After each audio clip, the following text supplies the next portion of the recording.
what is a common mistake that you see a buyer or seller make in the process, and how do you get in front of that and alleviate that as an agent representing them in the transaction? Sure. I'm seeing a lot of mistakes right now because they're driven by emotions, and they're driven by the immediate gratification of what they're trying to achieve.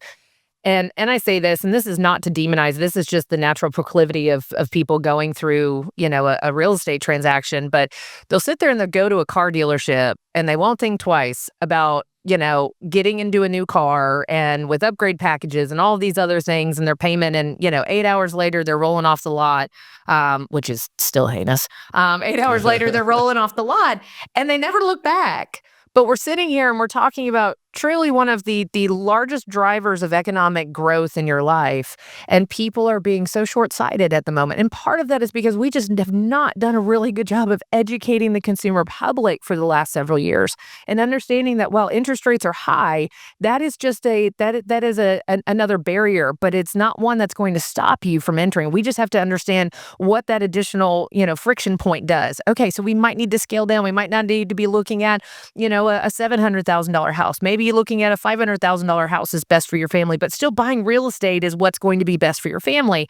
And the same thing on selling. We're so fixated on what once was and what somebody didn't get. And I think that's hard for the sellers in this marketplace right now is they really wish it was 3 years ago where they could put a sign in the yard and, get 50 offers and everything else. And we're just not there. And they're not willing to necessarily put the investment both emotionally and physically into the home in the same capacity because they're a little bitter. They're bitter that this is the market that they're now having to transact in.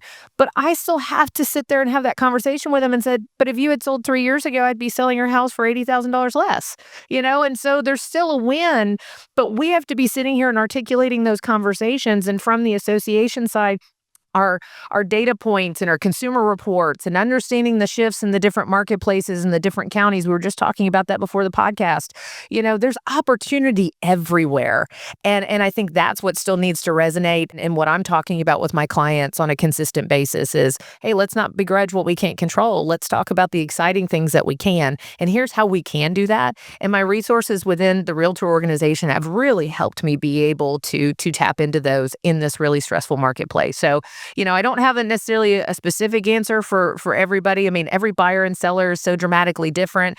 I just know I've got so many tools in my tool chest than I did even 5 years ago because I know what's coming before for the consumer public does, and I'm well informed, and those are things that I take in back to my business practice.